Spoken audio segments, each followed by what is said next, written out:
എല്ലാവർക്കും the testing ഇൻസ്റ്റിംഗ് എന്ന YouTube ചാനലിലേക്ക് സ്വാഗതം. നമ്മൾ ഇന്ന് നോക്കാൻ പോകുന്ന ടെസ്റ്റൻജി എങ്ങനെ മേവം പ്രൊജക്റ്റിൽ സെറ്റപ്പ് ചെയ്യുമെന്നുള്ളതാണ്.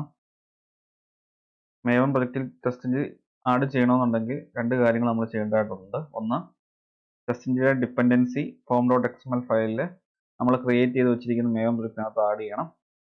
സെക്കൻഡ് സ്റ്റെപ്പ് എന്ന് പറയുന്നത് ടെസ്റ്റൻജി എക്ലിപ്സ് പ്ലഗിൻ എക്ലിപ്സ് ഐഡിക്കകത്ത് ആഡ് ചെയ്യുക എന്നുള്ളതാണ്.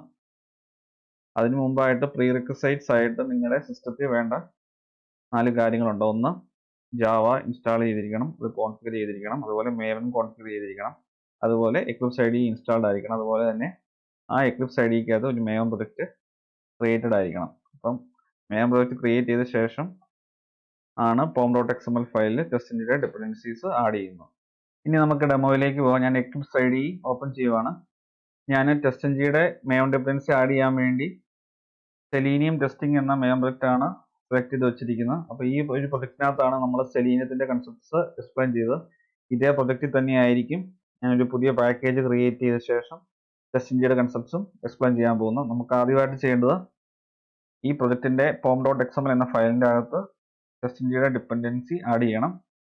ടെസ്റ്റൻജിയുടെ ഡിപ്പെൻഡൻസി ആഡ് ചെയ്യാൻ വേണ്ടി ഗൂഗിളിൽ നമുക്ക് ടെസ്റ്റൻജി മേവൻ ഡിപ്പെൻഡൻസി ഡയറക്റ്റ് സെർച്ച് ചെയ്യുകയോ അല്ലെങ്കിൽ MEN റിപ്പോസിറ്ററി എന്ന വെബ്സൈറ്റ് സെർച്ച് ചെയ്തതിനു ശേഷം അതിൽ സെർച്ച് ചെയ്യുകയോ ചെയ്യാം. ഞാൻ MEN റിപ്പോസിറ്ററി ഡയറക്റ്റ് സെർച്ച് ചെയ്തിട്ടാണ് അതിൻ്റെ അകത്ത് ടെസ്റ്റൻജി എന്ന മേവൻ ഡിപ്പെൻഡൻസി സെർച്ച് ചെയ്യാൻ പോകുന്നത്. MEN റിപ്പോസിറ്ററി ഞാൻ സെർച്ച് ചെയ്യുന്നു. MEN റിപ്പോസിറ്ററി ഫസ്റ്റ് ലിങ്ക് ആയിട്ട് കാണിച്ചിട്ടുണ്ട്, അത് ഞാൻ സെലക്ട് ചെയ്തു. അതിനുശേഷം സെർച്ച് ബാറിൽ ടെസ്റ്റൻജി എന്ന് ഞാൻ കൊടുക്കുന്നു. അതിനുശേഷം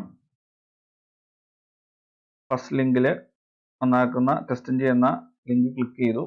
അതിനുശേഷം വേർഷൻ എന്ന കോളത്തിൽ കാണിച്ചിരിക്കുന്ന 7.7.1 എന്നുള്ള ലേറ്റസ്റ്റ് വേർഷനാണ് ഞാൻ സെലക്ട് ചെയ്യാൻ പോകുന്നത്. ഈ വീഡിയോ റെക്കോർഡ് ചെയ്യുമ്പോൾ മാർക്കറ്റിൽ അവൈലബിൾ ആയിട്ടുള്ള ടെസ്റ്റൻജിയുടെ ലേറ്റസ്റ്റ് വേർഷൻ ഞാൻ യൂസ് ചെയ്യാൻ പോകുന്നു. അപ്പോൾ ഈ വേർഷൻ നമ്പർ ക്ലിക്ക് ചെയ്യുന്നു. ആ ലിങ്ക് ക്ലിക്ക് ചെയ്ത് കഴിഞ്ഞപ്പോൾ ടെസ്റ്റൻജിയുടെ ഡിപ്പെൻഡൻസി ഡീറ്റെയിൽസ് സെക്ഷനിലേക്ക് റീഡയറക്റ്റ് ആയി. ഇവിടെ ഞാൻ ലെഫ്റ്റ് ക്ലിക്ക് ചെയ്യുമ്പോൾ തന്നെ ഓട്ടോ കോപ്പി ആയിക്കോളും ടെസ്റ്റൻജിയുടെ ഡിപ്പെൻഡൻസി ഡീറ്റെയിൽസ്. അതിനുശേഷം കോപ്പി ചെയ്ത ഡീറ്റെയിൽസ് ഞാൻ form.xml ഫയലിൽ സെലീനിയത്തിന്റെ ഡിപ്പെൻഡൻസിയുടെ അണ്ടറിൽ ആഡ് ചെയ്യുവാണ്. ഇവിടെ ശ്രദ്ധിക്കാനുള്ള ഒരു കാര്യം ഈ സ്കോപ്പ് ടാഗ് ആണ്. ഇങ്ങനെ ഒരു സ്കോപ്പ് ടാഗ് കൊടുത്താൽ അതിന്റെ അർത്ഥം ടെസ്റ്റൻജിയുടെ ഫംഗ്ഷനാലിറ്റീസ് നമുക്ക് SRC ടെസ്റ്റ് ജാവയ്ക്കകത്ത് മാത്രമേ നമുക്ക് ആഡ് ചെയ്യാൻ പറ്റുള്ളൂ. SRC മെയിൻ ജാവയ്ക്കകത്തും SRC മെയിൻ റിസോഴ്സിനകത്തും നമുക്ക് ടെസ്റ്റൻജിയുടെ ഫംഗ്ഷനാലിറ്റീസ് യൂസ് ചെയ്യാൻ പറ്റുകയില്ല. അപ്പോൾ നിങ്ങൾക്ക് ആ ഒരു സോഴ്സ് ഫോൾഡറിനകത്ത് ടെസ്റ്റൻജിയുടെ ഫംഗ്ഷനാലിറ്റീസ് ആഡ് ചെയ്യണമെന്നുണ്ടെങ്കിൽ ഈ സ്കോപ്പ് ടാഗ് റിമൂവ് ചെയ്താൽ മതി. അപ്പോൾ ടെസ്റ്റൻജിയുടെ ഫംഗ്ഷനാലിറ്റീസ് നിങ്ങൾക്ക് SRC മെയിൻ ജാവയ്ക്കകത്തും SRC മെയിൻ റിസോഴ്സിനകത്തും വർക്ക് ആയിക്കോളും. ഈ സ്കോപ്പ് ടാഗ് ഉണ്ടെന്നുണ്ടെങ്കിൽ ഉറപ്പായിട്ടും ഈ രണ്ട് സോഴ്സ് ഫോൾഡേഴ്സിൽ നിങ്ങൾക്ക് ടെസ്റ്റൻജിയുടെ ഫംഗ്ഷനാലിറ്റീസ് ആഡ് ചെയ്യാൻ പറ്റില്ല. ഞാൻ ആ സ്കോപ്പ് ടാഗ് റിമൂവ് ചെയ്യുന്നില്ല. ഞാൻ കാരണം കൺസെപ്റ്റ്സ് ടെസ്റ്റൻജി റിലേറ്റഡ് ആഡ് ചെയ്യാൻ പോകുന്ന SRC ടെസ്റ്റ് ജാവയ്ക്കകത്ത് ഒരു പാക്കേജ് ക്രിയേറ്റ് ചെയ്തിട്ടായിരിക്കും ടെസ്റ്റൻജിയുടെ കൺസെപ്റ്റ്സ് ആഡ് ചെയ്യാൻ പോകുന്നത്. ഇനി ഞാൻ ഫോർമാറ്റിംഗ് റെഡിയാക്കാൻ വേണ്ടി Ctrl+Shift+F എന്ന ഷോർട്ട് കട്ട് യൂസ് ചെയ്യുവാണ്. അപ്പോൾ ഫോർമാറ്റിംഗ് ഓക്കെ ആയിട്ടുണ്ട്. അതിനുശേഷം ടെസ്റ്റൻജിയുടെ ഡിപ്പെൻഡൻസീസ് MEN റിപ്പോസിറ്ററി ഡൗൺലോഡ് ചെയ്ത് വരാൻ വേണ്ടി ഞാൻ ഈ ഫയൽ സേവ് ചെയ്യാണ്.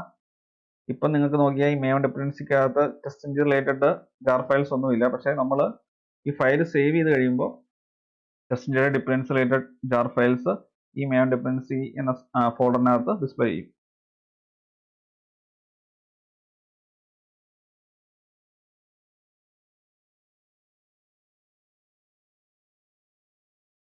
നിങ്ങൾക്കിപ്പോൾ കാണാം ടെസ്റ്റൻജിയുടെ ജാർ ഫയൽ മേവൻ ഡിപ്പെൻഡൻസീസ് എന്ന ഫോൾഡറിന്റെ അകത്ത് ആഡായി വന്നിരിക്കുന്നത്.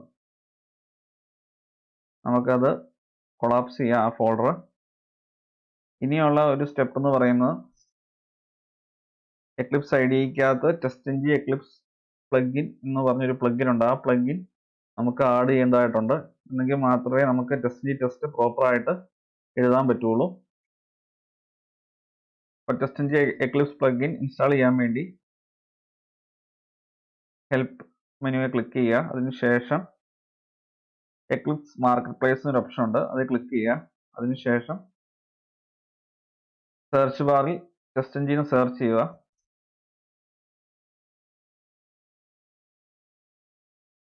എൻ്റർ ബട്ടനെ ക്ലിക്ക് ചെയ്യുക.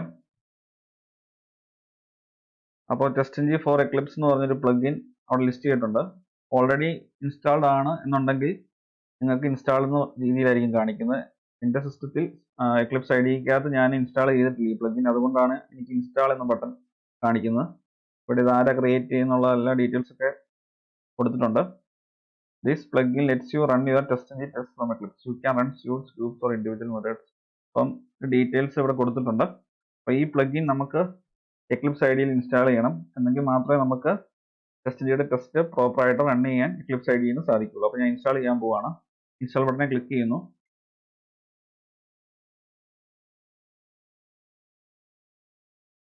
ഡീഫോൾട്ട് ആയിട്ട് സെലക്ട് ചെയ്ത് വന്നിരിക്കുന്ന ചെക്ക് ബോക്സസ് ഒക്കെ അതേപടി ഞാൻ നിലനിർത്തുവാണ്. അതിനുശേഷം കൺഫേം ബട്ടനെ ക്ലിക്ക് ചെയ്യുന്നു.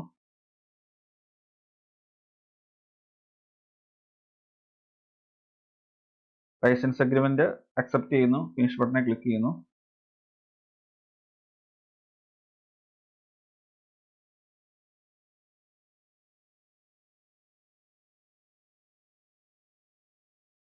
സർട്ടിഫിക്കറ്റ് ട്രസ്റ്റ് ചെയ്യേണ്ട ഒരു പോപ്പപ്പ് വരും. അപ്പം നിങ്ങൾ ഈ അൺസൈൻഡ് എന്നുള്ള ആ ചെക്ക് ബോക്സ് സെലക്ട് ചെയ്യുക. അതിനുശേഷം ട്രസ്റ്റ് സെലക്റ്റഡ് എന്നുള്ള ഓപ്ഷൻ സെലക്ട് ചെയ്യുക. അപ്പോൾ ഇൻസ്റ്റലേഷൻ വീണ്ടും കണ്ടിന്യൂ ചെയ്യും.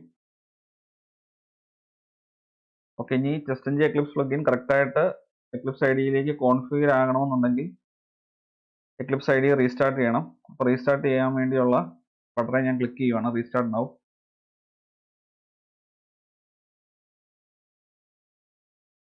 എക്ലിപ്സ് ഐഡി റീസ്റ്റാർട്ട് ആയി. ഇനി നമുക്ക് ഇൻസ്റ്റാളേഷൻ കറക്റ്റായിട്ട് ആയിട്ടുണ്ടോ എന്ന് നോക്കാം. അതിനു വേണ്ടി വീണ്ടും നമ്മൾ ഹെൽപ്പ് മെനുവിൽ ക്ലിക്ക് ചെയ്യുക. അതിനുശേഷം ഇൻസ്റ്റാൾ ന്യൂ സോഫ്റ്റ്വെയർ എന്നൊരു ഓപ്ഷൻ ഉണ്ട്, അതിൽ ക്ലിക്ക് ചെയ്യുക.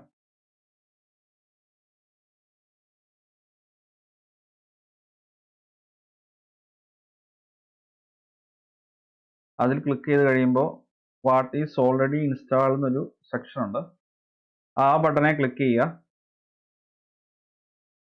ആ ബട്ടനെ ക്ലിക്ക് ചെയ്യുമ്പോൾ നിങ്ങൾക്ക് ഇൻസ്റ്റാൾഡ് സോഫ്റ്റ്വെയർ എന്ന ടാബിനകത്ത് ടെസ്റ്റ് എഞ്ചിന്റെ ഡീറ്റെയിൽസ് കാണാം. നിങ്ങൾക്കത് ഈ ഒരു പ്ലഗിൻ റിമൂവ് ചെയ്യണമെന്നുണ്ടെങ്കിൽ ഇവിടെ ക്ലിക്ക് ചെയ്തിട്ട് റിമൂവ് ചെയ്യാനുള്ള, അൺഇൻസ്റ്റാൾ ചെയ്യാനുള്ള ഓപ്ഷനും ഉണ്ട്. അപ്പോൾ ഈ വീഡിയോ നിങ്ങൾക്ക് ഉപയോഗപ്രദമായെന്ന് ഞാൻ വിശ്വസിക്കുന്നു. ഈ വീഡിയോ ഇഷ്ടമായെങ്കിൽ ചാനൽ സബ്സ്ക്രൈബ് ചെയ്യുക, വീഡിയോ ലൈക്ക് ചെയ്യുക, ഷെയർ ചെയ്യുക. അതുപോലെ ഡൗട്ട്സ് ഉണ്ടെങ്കിൽ കമൻറ്റ് ബോക്സിൽ തീർച്ചയായിട്ടും ചോദിക്കുക. അതുപോലെ നോട്ടിഫിക്കേഷൻ ബെല്ലൈക്കൺ കൂടെ എനേബിൾ ചെയ്യുക. എങ്കിൽ മാത്രമേ പുതിയ വീഡിയോസ് അപ്ലോഡ് ചെയ്യുമ്പോൾ കറസ്പോണ്ടിങ് നോട്ടിഫിക്കേഷൻ നിങ്ങൾക്ക് ലഭിക്കുകയുള്ളൂ. Thanks for watching and keep learning.